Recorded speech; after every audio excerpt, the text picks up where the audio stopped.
Percy Jackson Season 2, TAS reveals unforgettable moments Harry Potter comparisons. The stars of Percy Jackson have drawn intriguing parallels between a memorable moment from Season 2 and the enchanting legacy of Harry Potter. Published just hours ago.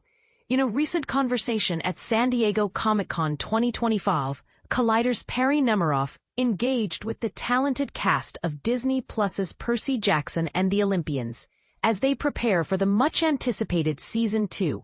The discussion featured Walker Scobell, Leah Sava-Jeffries, Arian Simhadri, Dior Goodjohn, Charlie Bushnell, and Daniel Deemer, who shared insights into their character development and the challenges they faced this season. This upcoming season promises to elevate the narrative as it adapts Rick Riordan's Percy Jackson and the Sea of Monsters, introducing even more intense stakes for the characters. Set to debut on the streaming platform in December, Season 2 brings back the core trio of Walker Scobell as Percy, Leah Sava-Jeffries as Annabeth, and Arian Simhadri as Grover, who find themselves once again at the heart of chaos that could lead to catastrophic consequences if they do not intervene. Additionally, characters Luke, played by Charlie Bushnell, and Clarice, portrayed by Dior Goodjohn, will take on more significant roles, adding depth to the storyline. Meanwhile, Percy's half-brother, Tyson, Daniel Deemer, will introduce new challenges for Percy, especially following the loss of his mother, portrayed by Virginia Cull. During the Collider interview studio segment at San Diego Comic-Con 2025, Perry Nemiroff had the opportunity to speak with the cast about how Season 2 has pushed them to enhance their performances. This season marks a pivotal moment for Bushnell and Goodjohn, who transitioned to series regulars after their initial appearances.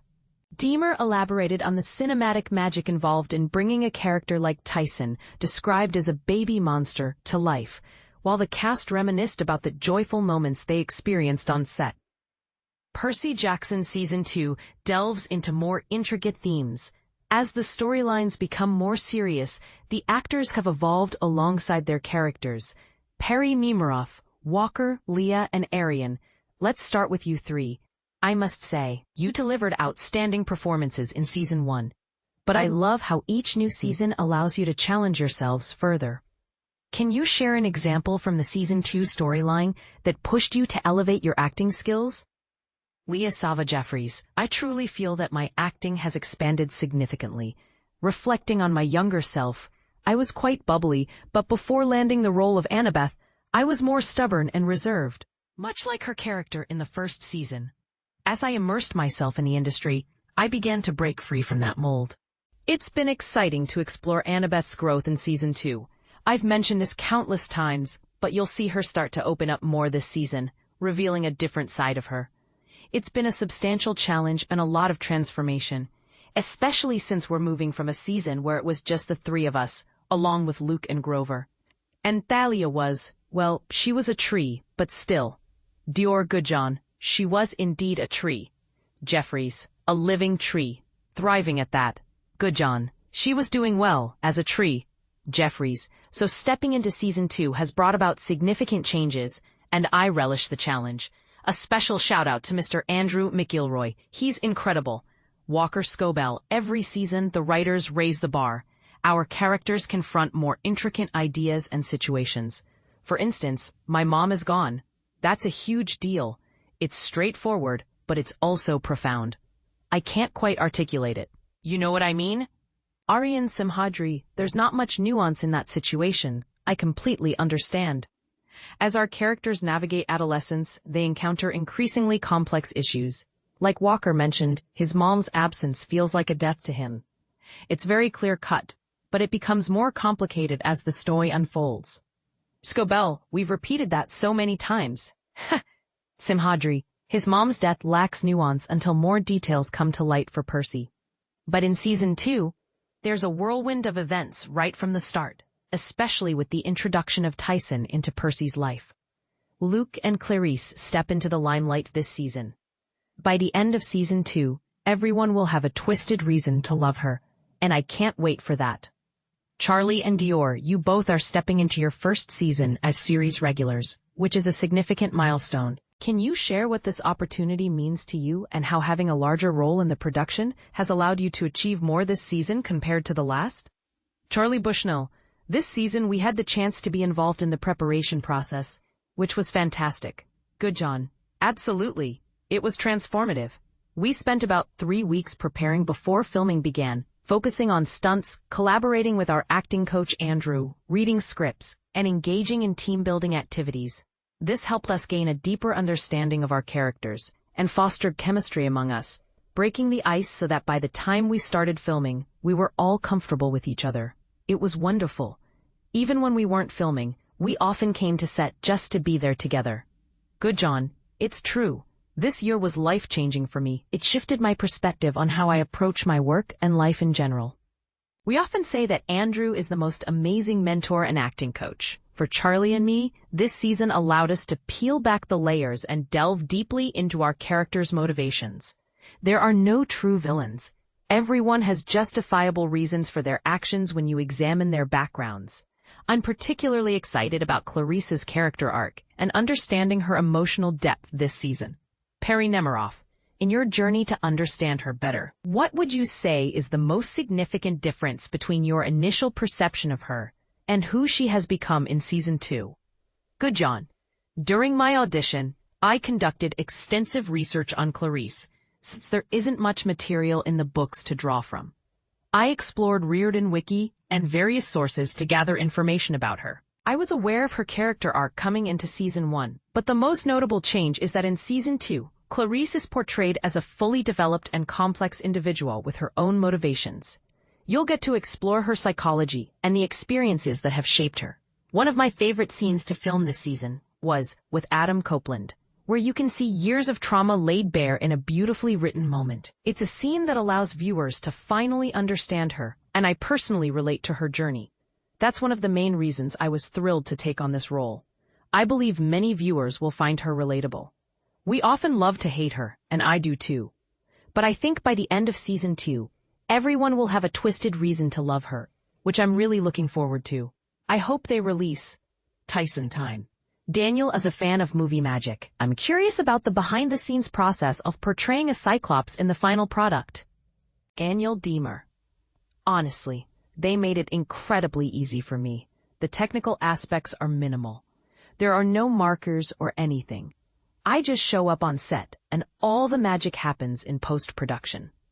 I don't have to worry about specific eye lines or anything. It's all about our interactions. Good, John. Tell them about Tyson Time. It's fantastic. Deemer.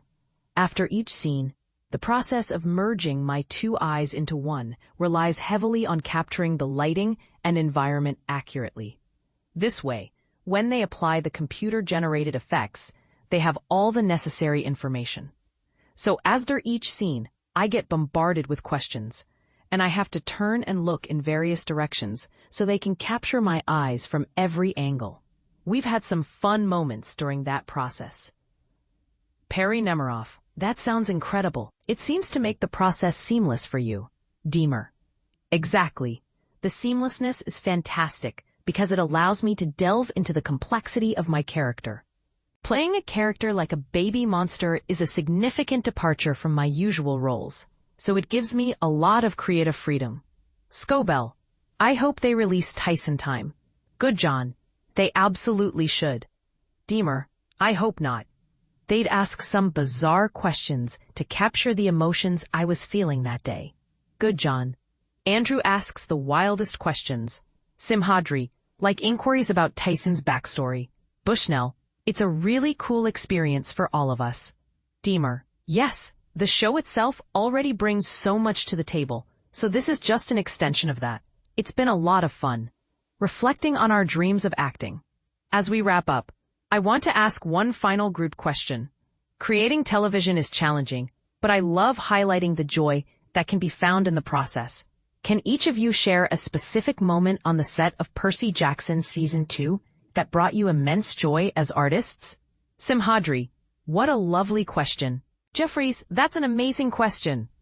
Bushnell, there was a day on the Princess Andromeda set when Walker and I were filming a scene. We were in between takes, and they were setting up a new shot. We stepped out onto the balcony of the set. Good, John, that's a great story. There wasn't much to see. Just some construction and other activities. Walker jokingly remarked, What a beautiful view. We laughed. But then I realized it actually was quite pretty when you think about it. It's a beautiful view. Reflecting on our dreams of becoming actors, that was a moment we had longed for. We ended up having a deep conversation about that in that moment. Scobell. Absolutely. It's surreal to think about, especially since we've all been such huge fans of shows and movies. It's wild to be part of something like this. Watching films like Harry Potter, where they created an entire universe, and now we get to be part of one of those worlds. It's mind-blowing. Jeffries, many people will likely express the same sentiments about your show as you do about Harry Potter. Scobell, that's a crazy thought. Deemer, the relationship between Tyson and Percy is incredibly special. As a fan coming into this role, capturing that dynamic was crucial for me. We had several scenes at Camp Half-Blood that allowed us to explore Tyson's background and pain, as well as his protective nature and capacity for love. Those moments of genuine connection with his brother were truly special. Jeffries, I think it was August 20th, 2024. Good, John. That's the exact date. Jeffries, I remember it vividly. We were filming the chariot scenes with Kevin and Sage.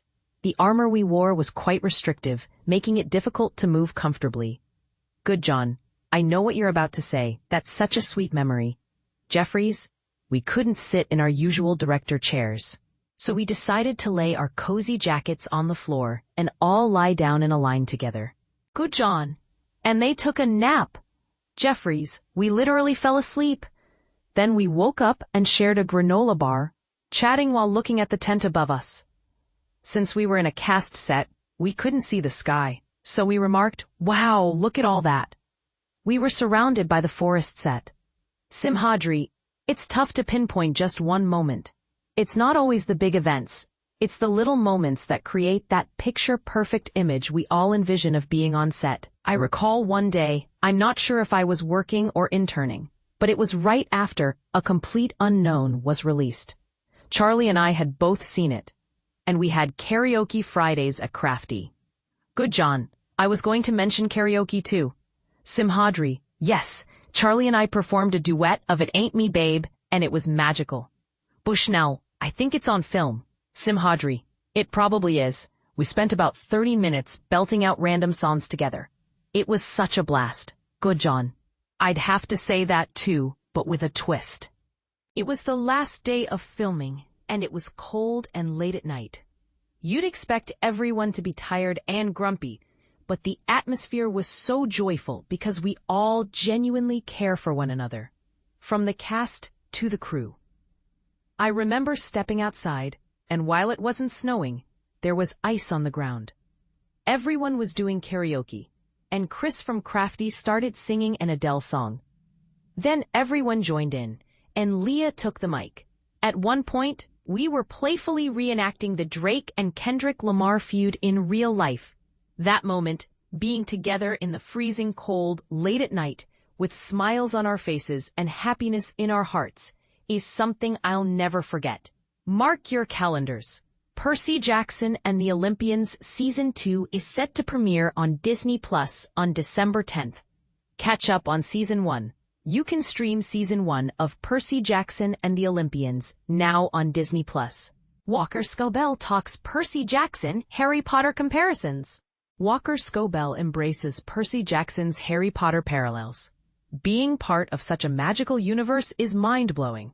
Published just today. Share this article, link has been copied. Access your Screen Rant profile. As Walker Scobell gears up for the highly anticipated second season of Percy Jackson and the Olympians, he's openly addressing the long-standing comparisons to the Harry Potter phenomenon. The Disney Plus adaptation of Rick Riordan's beloved book series made its debut in 2023, and fans can mark their calendars for its return on December 10, 2025. The upcoming season will dive into Riordan's second novel, The Sea of Monsters. This marks the franchise's second attempt at screen adaptation, following a previous two. Given its status as a prominent young adult fantasy series, comparisons to other magical franchises have been inevitable. During a recent conversation with Collider, Scoble tackled the frequent parallels drawn between Percy Jackson and the Harry Potter universe, which itself is slated for a television reboot. The young actor expressed genuine enthusiasm about these comparisons, repeatedly describing the experience as mind-blowing that Percy Jackson is mentioned in the same breath as the globally celebrated fantasy series. Here's what he shared. It's absolutely mind-blowing when you really think about it. All of us grew up as massive fans of these iconic shows and films. Watching them repeatedly, that's what everyone does with their favorite stories. But to actually be participating in creating one of these magical universes, that's truly surreal. Growing up watching Harry Potter, where they constructed this entire immersive world, and now we get to help build one of those special universes ourselves. I mean, it's genuinely mind-blowing. What this signifies for Percy Jackson's future. While Riordan's Percy Jackson novels have always enjoyed a dedicated following, they haven't yet achieved the worldwide cultural dominance that Harry Potter commanded. One significant factor in this disparity was the underwhelming performance of the original Percy Jackson film adaptations, which barely recovered their production costs at the box office. By contrast, the Harry Potter film series amassed an astonishing $7.7 billion globally. But here's where it gets interesting. Simply being mentioned alongside a $7.7 billion juggernaut represents a tremendous vote of confidence for Scoble and his castmates. And the reboot has certainly captured public attention, with Variety reporting that the series attracted an impressive 13 million viewers during its premiere week alone. These numbers have only continued to climb, suggesting that Percy Jackson's second season should deliver even stronger viewership figures. Eventually, the two franchises will find themselves in direct competition as the Harry Potter television reboot is scheduled to launch in 2027. Since both series target similar demographics, we can expect the comparisons between these magical universes to intensify. Fortunately, Percy Jackson Season 2 Trailer Breakdown, New Monsters Epic Battles. Are you ready for the ultimate adventure? Percy Jackson Season 2 is set to deliver a thrilling experience that's bigger, bolder, and more chaotic than ever before. But here's where it gets controversial. The new season isn't just a simple adaptation. It's a deeper dive into the heart of Greek mythology that will challenge your perceptions. Imagine this. Percy, Tyson, and Annabeth return to Camp Half-Blood, only to find that the Sea of Monsters is encroaching on their sanctuary. The teaser trailer gives us a tantalizing glimpse of what's to come. Ship battles, new monsters, and magic attacks that will leave you on the edge of your seat. But where's Grover? And why does it seem like war is brewing? The main storyline this season is a race against time. Percy, Annabeth, and Tyson must retrieve the Golden Fleece to save Camp Half-Blood from destruction. But the camp's barrier is failing, and Kronos is planning a sinister attack from within. This is the part most people miss. The stakes are higher than ever before, and the characters are about to face their greatest challenges yet. Joining the fray are both new and returning characters. Percy, Annabeth, Grover, and Luke are back, with Tyson joining the team. Clarice, Mr. D, and Chiron make appearances, and new gods like Athena and Zeus add even more complexity to the mix. But here's what's really different this time. This season, the series follows the books more closely. The ages of the characters are accurate, and their growth feels deeper and more authentic. Scenes like the cruise ship and chariot races are not just action-packed, but also add a layer of depth to the story. Mark your calendars. Season 2 of Percy Jackson will be streaming on Disney Plus starting December 10th, 2025. Each week, you'll be treated to 8 episodes full of action, monsters, and surprises. But if you can't wait, why not dive deeper?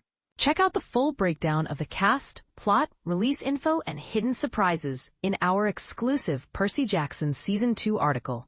And this is the part where you get to join the conversation. What do you think about the new direction of the show? Agree or disagree? Let us know in the comments below. Image copyright 2024, Apple Inc., Universal Television, and 3 Arts Entertainment.